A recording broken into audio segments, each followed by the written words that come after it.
Au nom du Père, du Fils et du Saint-Esprit, ainsi soit-il. Donc, aujourd'hui, je voudrais reprendre avec le bon grain et l'ivraie, et passer sur un autre sujet, plutôt voir le développement justement de ce bon grain, de cette ivraie.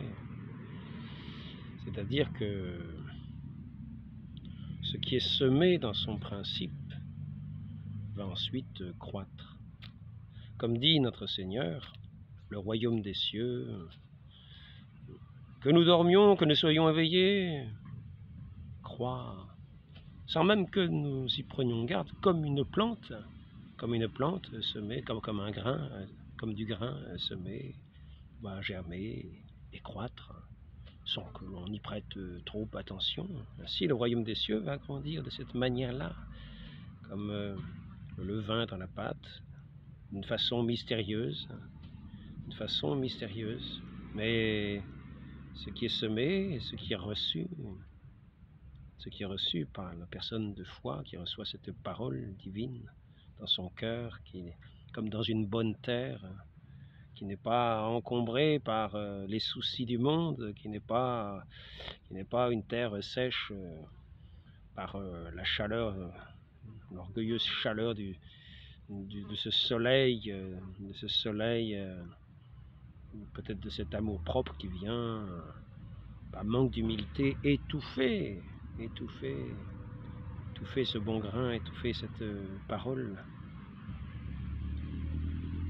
Il croit dans cet humus, dans cette humilité, dans notre nature humaine, dans cette faiblesse humaine, dans cette faiblesse dans laquelle nous voyons l'œuvre de Dieu s'accomplir. Il y a ce qui est semé le bord du chemin. Nous voyons que les personnes n'ont même pas le temps de prendre connaissance de ce qui est semé. Le diable, tel un oiseau qui vient ramasser le bon grain, vient saisir cette parole qui vient tout juste d'être semée, cette parole qui peut être aussi foulée aux pieds par les passants méprisés, par les passants du monde, les amateurs de ce monde, qui cheminent sur ce chemin divin sans même s'en rendre compte, qui pétinent comme ça cette parole de Dieu dans un grand mépris. Je ne dirais même pas dans un blasphème, mais dans un mépris, c'est-à-dire dans une ignorance. Père, pardonnez-leur, ils ne savent pas ce qu'ils font.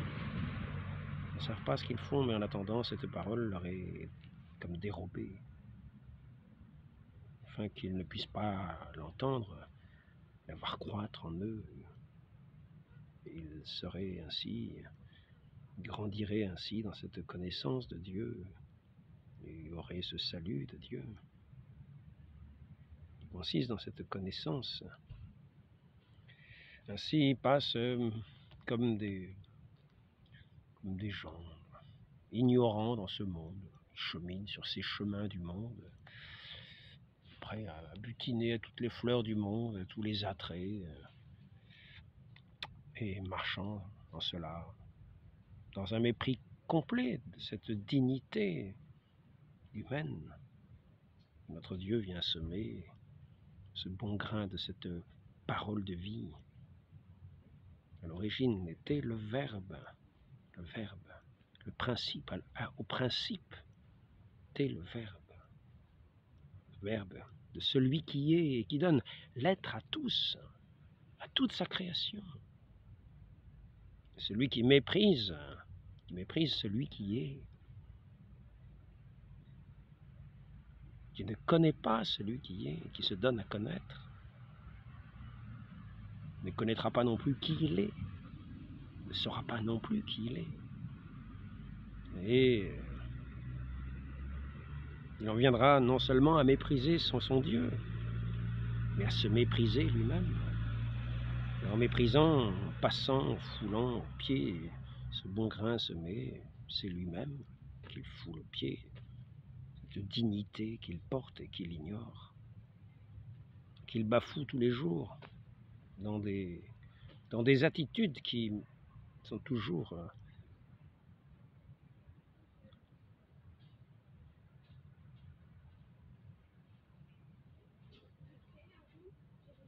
comme un mépris de sa dignité. de celui qui est l'image de Dieu, de ce Dieu qui est au principe, au commencement de toutes choses, commencement de ce monde, de cette création. Le principe était le Verbe, et le Verbe était Dieu. Il est celui qui est. Souvent dans l'Évangile, nous avons, à plusieurs reprises, il nous dit « Je suis ». Si vous ne connaissez pas que moi je suis, vous périrez dans vos péchés.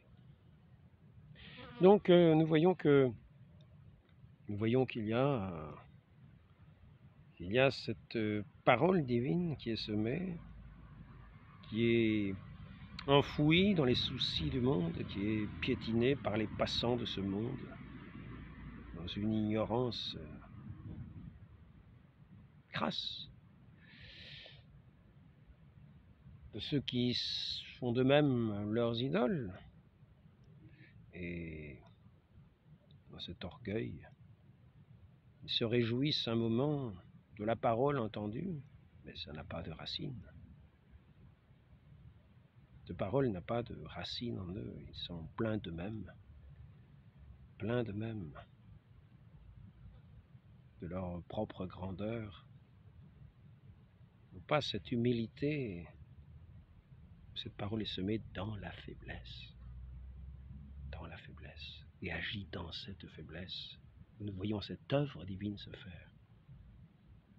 L'acceptation de cette condition dans l'abandon à la providence, l'abandon dans la condition où Dieu nous a mis. Nous sommes les descendants d'Adam toujours, car Adam est celui qui est fait de cet humus, de cette terre, de cette boue, de ce souffle de Dieu. Nous sommes poussière, nous restons poussière. Nous sommes dans cette condition humaine. Et cependant, notre Dieu vient semer sa parole d'éternité dans ces vases d'argile que nous sommes. Il nous appelle à laisser grandir cette parole en même temps que cette parole va grandir, nous allons grandir aussi dans ses œuvres. Il va réaliser ses œuvres en nous, il va nous donner la plénitude de notre être par sa parole.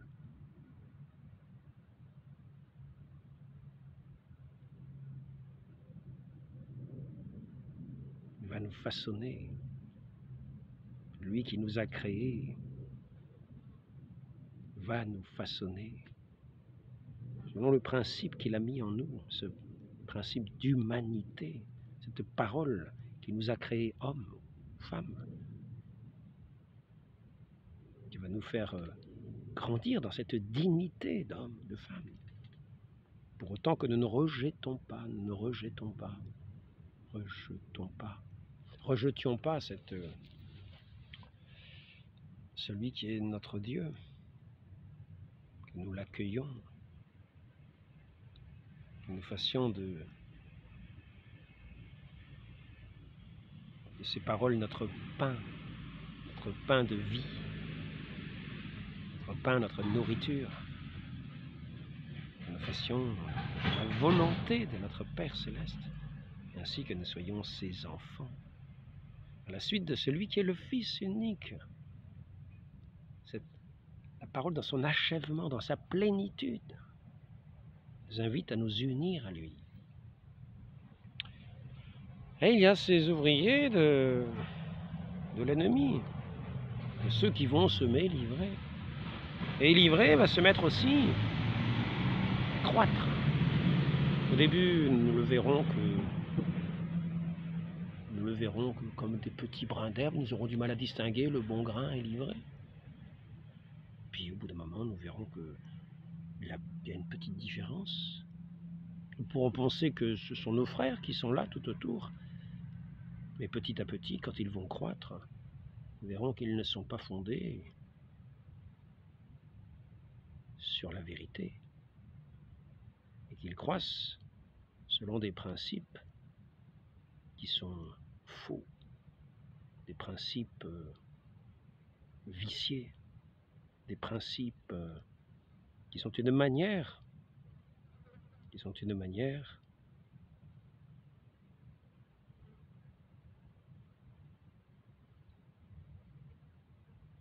de rejet.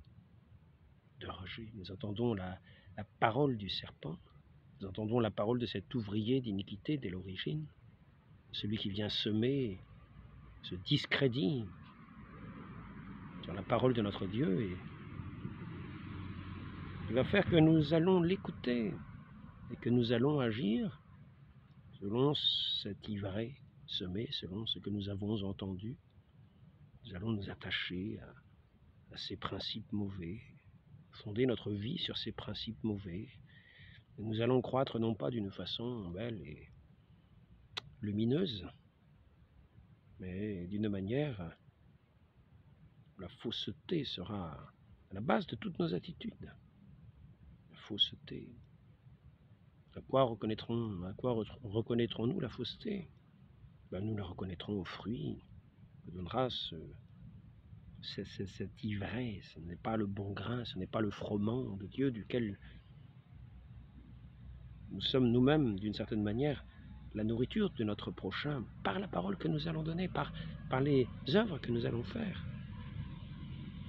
Non, nous allons être cette semence que nous allons propager, de parole d'iniquité, cette parole de mépris de Dieu, cette parole de blasphème,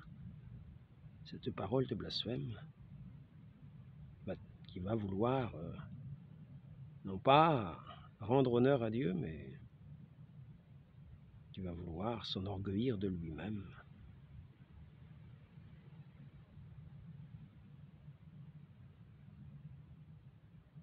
Dans une insulte grandissante à son Dieu. Nous verrons que, au fur et à mesure que cette parole, de cette ivraie va croître, cette mauvaise graine, que ce grain de l'ennemi va croître, nous allons voir cette distinction, cette séparation entre le bon grain et l'ivraie, et cette différence essentielle, cette opposition de deux ennemis, vivent côte à côte, deux ennemis. L'un qui, l'ouvrier d'iniquité, d'injures permanentes, non seulement à Dieu, mais au prochain. Car blasphémer le nom de Dieu, blasphémer le nom du Christ, l'injurier comme ont fait tous ceux qui l'ont mis en croix, c'est aussi injurier tous ceux qui sont un avec lui, qui sont renés en lui par le baptême, qui sont incorporés à ce Fils unique de Dieu, qui est la tête de ce corps qui est l'Église, où tous sont les membres de ce corps. Tous ne font qu'un avec le Christ, ils deviennent enfants de Dieu en étant comme greffés sur celui qui est le Fils unique, et ainsi blasphémer le nom de Dieu, blasphémer le Fils unique de Dieu, blasphémer celui qui est son image parfaite, qui est sa parole, qui est son resplendissement. C'est blasphémer, c'est injurier tous ceux qui ne font qu'un avec lui, qui vivent de ce même esprit, qui lui sont unis comme essentiellement. Ceux qui lui sont unis ne seront pas séparés, qui lui sont unis par cet esprit d'amour, sauf à commettre le péché, à renoncer à leur Dieu, à changer de route, renonçant à sa grâce, finalement, en ayant une volonté viciée, le fait qu'on a reçu dans un premier temps, comme cette terre qui n'a pas de... comme cette terre, comme cette roche où il n'y a presque pas de terre pour faire pousser les racines. Avec la chaleur, il va dessécher, c'est ce que nous voyons. Mais pour celui qui est véritablement greffé à ce corps du Christ, il va prospérer en lui, comme cette vigne va fructifier, cette vigne va être émondée, les sarments vont être émondés. Tous ceux qui sont unis au Christ. Et nous allons voir que l'injure du blasphémateur retombe comme une injure faite directement aux membres du Christ. C'est eux-mêmes qui sont attaqués. C'est une guerre qui leur est faite. C'est une haine qui leur est portée. C'est une opposition manifeste.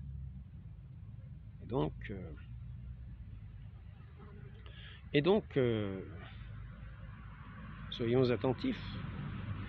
Soyons attentifs à ne pas nous laisser vouloir faire comme s'il y avait une bonne entente républicaine, car nous voyons que ce principe républicain, c'est par ce principe républicain que le blasphème est fait. C'est au nom de la République. Nous voyons cela aujourd'hui, mais cela s'est toujours fait.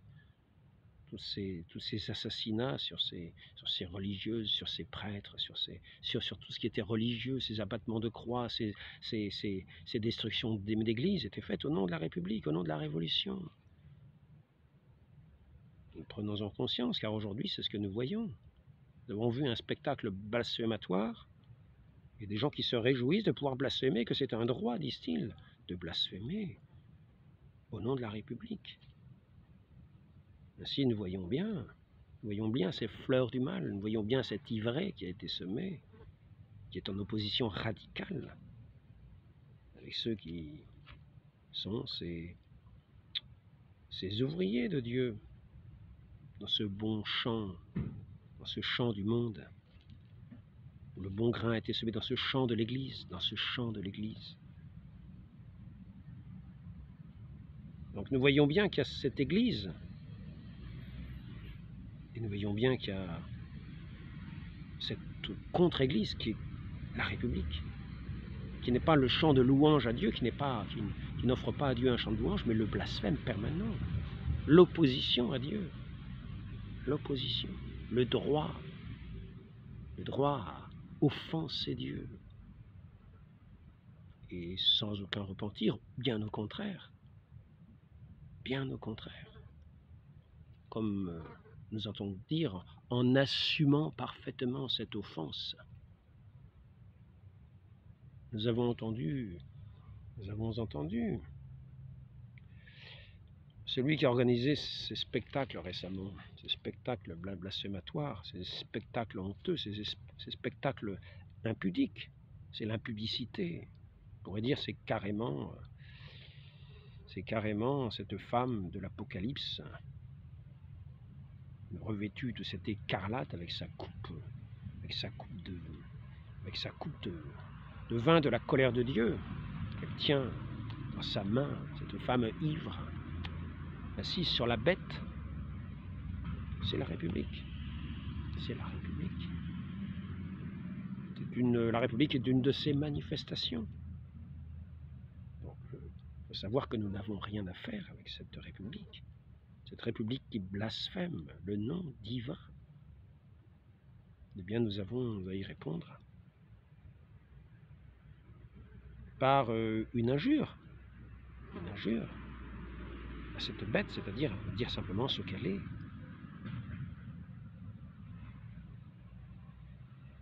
À cette prostituée de Babylone, à dire simplement ce qu'elle est. À la dénoncer comme étant ce qu'elle est, à l'anathémiser. Anathémiser, nous en séparer. Anathème. Elle revendique son droit au blasphème, disons-lui anathème, sans aucun pardon, sans aucune miséricorde. Disons-lui anathème, car il n'est pas question de revenir sur cette injure faite à Dieu. Il est question d'assumer son injure, d'assumer son offense, d'assumer cette offense non seulement faite à Dieu, mais faite à tous ceux qui sont unis à leur Dieu, dans cette communion qu'ils reçoivent, qui sont nourris de ce Verbe de Dieu, dans la divine hostie. Ils seront présents dans la divine hostie, qui se donne en nourriture à tous ceux qui reçoivent leur Dieu, qui se donnent dans les mains du prêtre, dans la sainte messe, ou le sacrifice sanglant, qui est le sacrifice non sanglant, de cette unique messe. Notre Dieu s'est offert sur la croix de façon sanglante. Et là, ce sacrifice est offert de manière non sanglante. C'est-à-dire que c'est cet unique sacrifice de notre Seigneur sur la croix qui est offert sur l'autel de la messe. Alors, il nous faut savoir que cet unique sacrifice est toujours offert aujourd'hui, qu'il est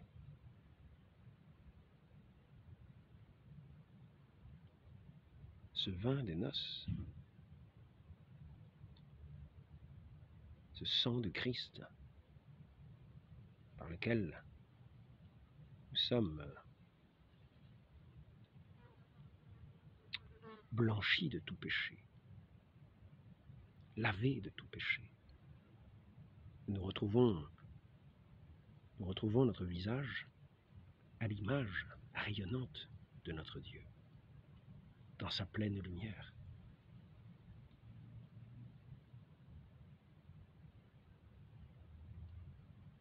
Dans ce saint mystère de la messe, nous entrons dans cette communion à notre Dieu. Nous sommes conformés.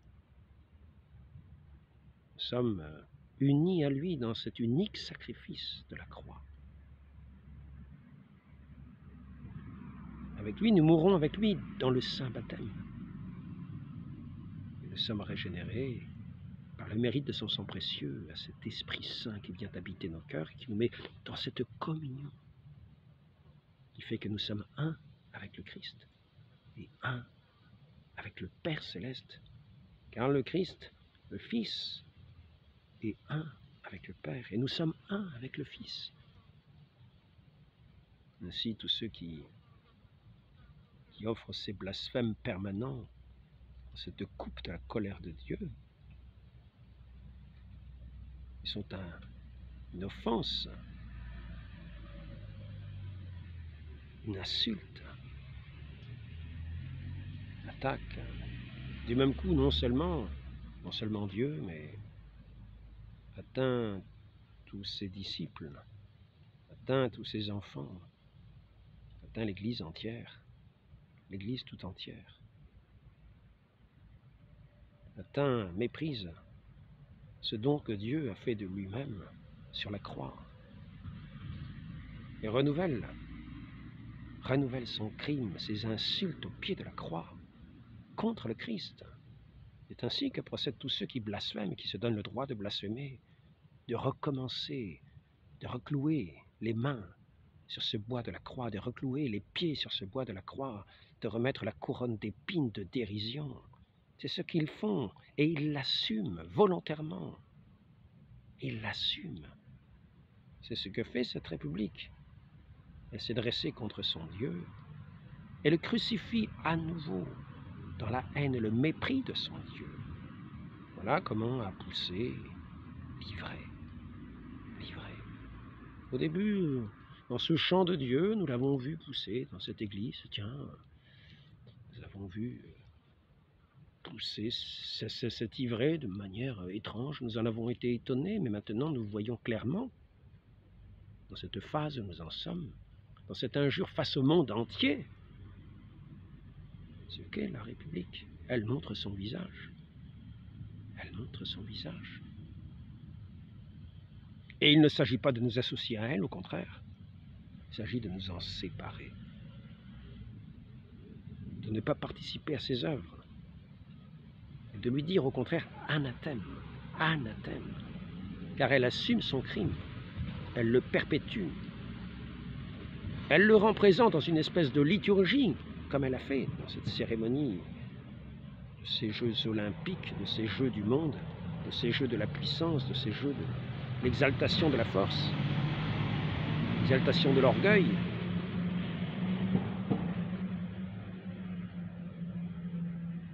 Ce n'est pas... Notre Seigneur nous dit, si on vous invite à courir 1000 pas, courez-en même 2000. Mais nous ne sommes pas ici dans un esprit de compétition. Nous essayons de nous faire tout à tous, mais nous ne pouvons pas nous faire. tout à tous avec ceux qui offensent volontairement, en l'assumant pleinement, par l'insulte et le blasphème, participent au déshonneur de Dieu, qui bafouent le corps du Christ.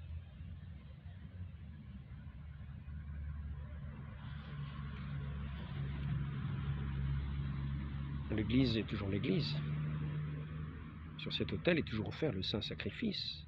Voyons toujours la transsubstantiation de ce morceau de pain par l'Esprit Saint.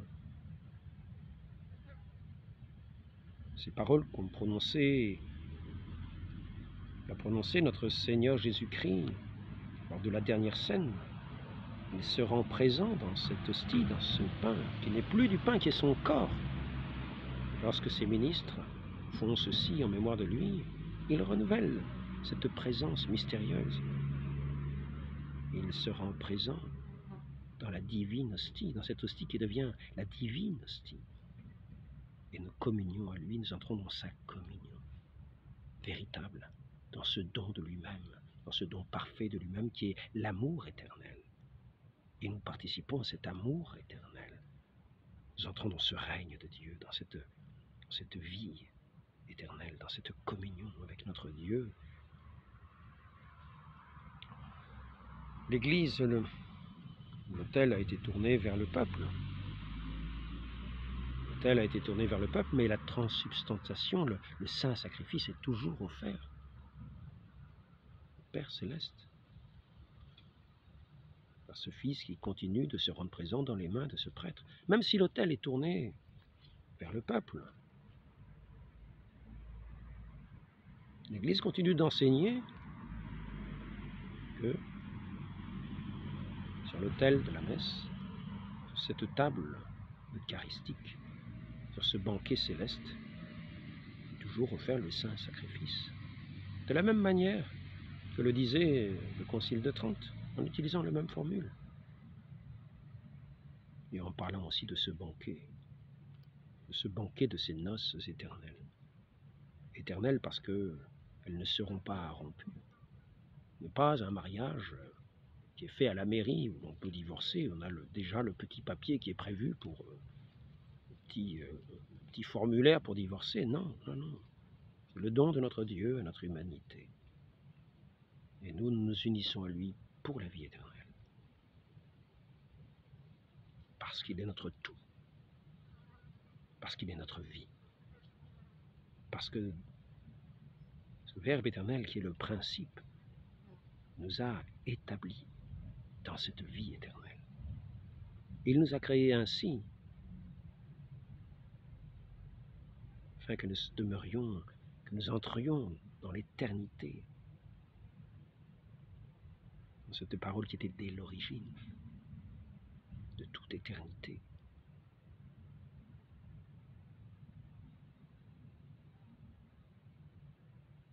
Le Verbe éternel s'est rendu présent dans le temps, et nous, à notre naissance, nous faisons ce chemin à sa suite, et nous entrons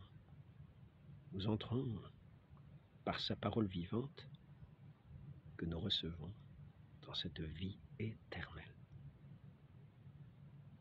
jusque dans la gloire du Père, jusque dans la gloire de ce ciel. Et nous verrons toute cette gloire de cette maternité de la très sainte Vierge Marie qui a donné le jour à tous ses enfants de Dieu. Le premier étant le Christ, qui est Dieu lui-même. Dans toute sa gloire, le contemplerons. Il sera notre joie éternelle. Pendant que tous ceux qui lancent leur blasphème, nous verrons que prendront connaissance dans ce jugement qu'ils auront de leur vie, que de cette vanité, de cette vie avortée pour l'éternité. Leur injure retombera directement sur eux. Il ne faut pas nous mêler à eux, ne pas entrer dans leur maison. Soyons séparés d'eux. Ils injurient notre Dieu, ils nous injurient avec. Soyons séparés d'eux. Ceux qui reviennent, reviennent. Accueillons-les s'ils reviennent de tout leur cœur. Mais non pas comme des comédiens qui disent « Oh pardon, je demande pardon aux chrétiens, je sais bien qu'ils vont nous pardonner. » Pour ce spectacle si offensant qui a touché le monde entier, moi voilà, je sais bien qu'ils sont chrétiens, qu'ils vont me pardonner. Je pourrais en refaire un autre la prochaine fois et recommencer, mais je sais bien que ces chrétiens vont me pardonner. Je n'irai pas me confesser, mais parce que je ne crois pas en Dieu, je le blasphème, ou si j'y crois, je le blasphème d'autant plus, car le blasphème n'acquiert tout son prix que quand on a la connaissance, au minimum, de Dieu. Non, je rejoins plutôt l'ignorance. Cette vie d'ignorance n'est pas sans culpabilité, le plus souvent. Nous avons détourné l'oreille tant de fois à ces grâces qui nous étaient faites de tous les jours. Dieu, tous les jours, frappe à notre porte. Que nous sommes devenus sourds à son appel. Tous les jours, il frappe à notre porte. Nous qui le désirons, nous l'entendons dans ses moindres mouvements. Je me souviens qu'une fois, j'étais en train de dormir, et puis j'ai entendu 2 légers coups sur le mur. En gros, il était 2 heures du matin. Je me suis réveillé aussitôt. Je n'ai pas attendu qu'il y ait des grands coups au mur, non. Ça m'est arrivé à plusieurs reprises, des légers coups sur le mur. Je me suis réveillé, je me suis dit, mais qu'est-ce que je vais faire? Alors j'ai commencé à prier, et puis c'est ici qu'est m'est venu un cantique, parce que la veille, une dame m'avait parlé d'un sujet d'une vigne, justement. Elle voulait faire travailler des ouvriers, des gens qui étaient un petit peu en marge de la société. Et elle était venue proposer à notre maison de prendre sa vigne, de faire participer des gens qui étaient désœuvrés pour travailler à cette vigne. Je trouvais que le projet était beau. Nous étions trop peu nombreux dans cette maison, nous n'avons pas pu faire ce projet. Néanmoins, à 2 heures du matin, j'ai entendu 2 petits coups au mur, très légers. Notre Seigneur frappe à notre porte d'une façon toute légère, quelquefois par ses anges. Et celui qui a le désir de Dieu l'entend. Quelle que soit la façon dont Dieu se révèle, ceux qui le désirent l'entendre, l'entendent. Mais ceux qui le rejettent auront beau entendre des coups frappés de toute puissance à la porte, ce sera comme s'il n'y avait rien. Ils diront, oh, qu'est-ce que c'est que ce machin? Et puis, ils détourneront la tête, ils rejetteront. Nous aurons vite fait de trouver une explication. Mais ceux qui sont de Dieu entendent la parole de Dieu. Ils savent recevoir sa grâce dans cette parole de vie par laquelle ils entrent dans ce royaume pour la vie éternelle. Donc distinguons bien le bon grain et l'ivraie. Même s'il ne nous appartient pas de l'arracher, il ne s'agit pas de communier avec l'ivraie. Ainsi, demeurons fidèles à l'honneur de Dieu et sachons dire anathème. Sachons dire anathème, même si cet anathème n'est pas prononcé par des grandes autorités. Sachons-nous dire anathème. Sachons-nous secouer les pieds à ceux qui restent dans cette injure et qui l'assument.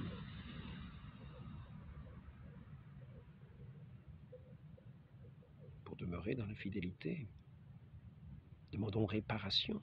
Prions pour réparer. Offrons-nous ces louanges qui nous ont été données par ce chapelet, donné à Saint Dominique. Je vous salue Marie, pleine de grâce, le Seigneur est avec vous. Je vous salue Marie, pleine de grâce. Ce n'est pas une injure, c'est une louange. Et dans cette louange, nous réparons les injures qui sont faites. À Dieu, à ses saints, à la très sainte Vierge, je vous salue Marie, pleine de grâce. Le Seigneur est avec vous. Vous êtes bénie entre toutes les femmes. Et Jésus, le fruit de vos entrailles est béni. Sainte Marie, Mère de Dieu, priez pour nous, pauvres pécheurs. Nous sommes ces pauvres pécheurs, dans toute la faiblesse, dans toute l'étendue de notre faiblesse. Par nous-mêmes, nous ne pouvons rien faire. Mais Dieu, dans sa toute-puissance, fait son œuvre en nous. Si nous l'écoutons, si nous adhérons à lui de tout notre cœur, à ce moment-là, il agira, donnera cette grâce en toutes choses et cette joie intérieure qui ne nous quittera jamais. Il frappe à notre porte, il frappe à notre porte. Et il vient pour entrer, pour nous unir à lui, pour nous faire entrer dans ce saint sacrifice qui est la louange parfaite au Père.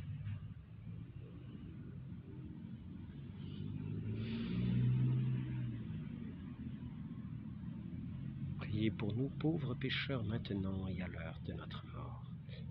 Ainsi soit-il, et ainsi notre vie sera une vie de réparation face à toutes ces insultes, toutes ces offenses. Sachons aussi offrir le saint sacrifice de la messe en réparation. Unis à notre Seigneur. Non pas unis au monde pour le crucifier, mais unis à notre Seigneur.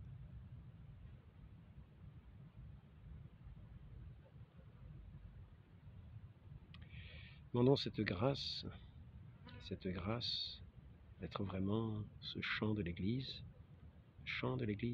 et cette louange, non seulement ce chant où est semé le bon grain, mais cette louange de l'Église à son Dieu qui viendra le consoler de toutes ses offenses par cette femme impudique, assise sur cette bête immonde, qui vient sans cesse assumer son insulte de Dieu, son insulte de ce Christ qui a donné sa vie, qui a versé son sang pour les racheter, qui assume de l'insulter au nom de leur République, de leur contre-église,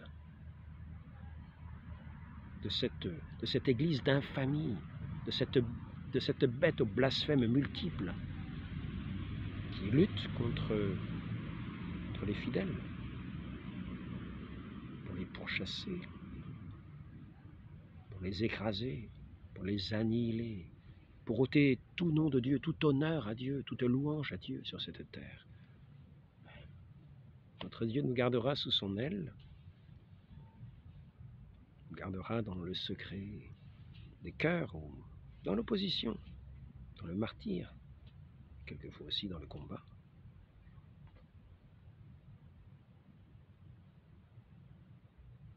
Pour la défense des persécutés, de la veuve, de l'orphelin, des persécutés.